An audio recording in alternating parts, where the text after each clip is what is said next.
in some countries, sport is like the national pastime. That's But in true. the Philippines, some might say that pageantry is the pastime. That's true. You know what? In the Philippines, we have pageants all over the places. Yes, we have pageants in the barangay, in school, national, local. That's why we really love Miss Universe. It's like it's giving pride and putting the Philippines back on the pedestal. That's why there's an added pressure as a candidate coming from a pageant-loving country. But it's a good pressure. I always look up to our former Miss Universe Philippines. They really did well in the competition. And now this is my time to show who I am, to offer what Rabiya can show to the rest of the universe. So I'm very happy, and at the same time, I'm excited to make all my kababayans proud, and hopefully I do. Why do you think it is that the Philippines love pageants? They have appreciation for beauty. We do love pageant because we used to think that we wanted to be included in the world. I have to be honest, in the Philippines, my skin color used to be not the standard of beauty. I was obsessed whitening my skin because these are the kinds of beauty queen we see on the mainstream. But things were different now. That's why I'm very proud to be a morena. In the Philippines, we call it morena. It's brown skin girl. And to be able to represent, my color, my identity as a true Filipina. Tell me about your journey to being crowned Miss Philippines. In a world that, in a country I should say, that loves pageants. That must have been a very intense process. Tell me about, your journey to being Miss Philippines. Well, my journey was crazy. You know what? I started to be a dark horse. Nobody noticed me. Nobody knows I was in the competition up until the preliminary and the coronation night. And when I won, I received different comments. Of course, there were people who didn't expect me to do well, who think that I cheated. That's why I need to redeem myself in Miss Universe. I really need to do well in this competition. And the thing is, I love pressure. I love criticism. I get better every day with that. You tell me I cannot do that, I turn to you and I'm going to say that, no, I can do it for myself. Good for you.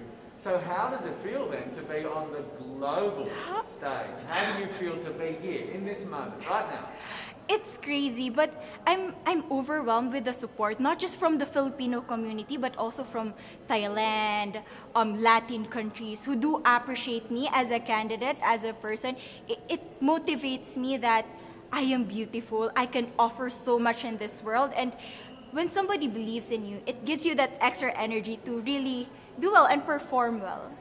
Do you have a sense with the girls, all of the girls competing, you're competing, but is there a sense of camaraderie with all of the girls? Is there a real spirit to, sort of motivate each other to do better?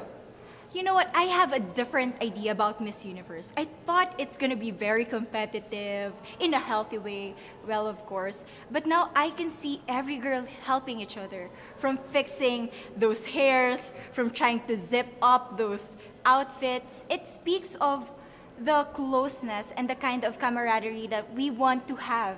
The goal of Miss Universe is not just to crown one girl, but also to build a genuine and long-lasting friendships among us. Would you say within the Miss Universe world, the contestants, is there a sisterhood? Are you sisters?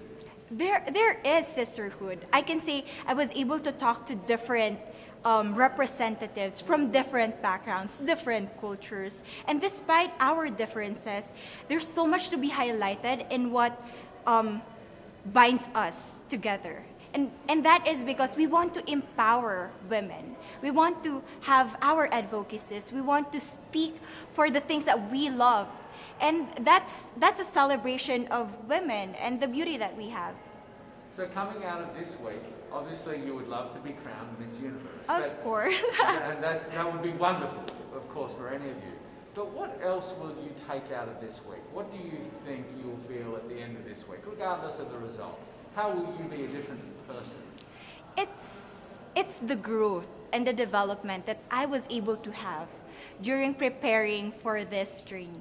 I will be honest, there was a moment that I lost my identity. because I was put under pressure. I was in that position in which I feel like I'm not good enough. I'm not a good representative of my country, but I was able to bounce back stronger. And if I was able to do that for Miss Universe, I will be able to do that in life. That is my greatest takeaway from Miss Universe. Okay, so the Philippines have a huge amount of fans. Yes. I want you to give us a little bit of a message to the fans here and at home. But send a message. What would you say to all the fans in the Philippines?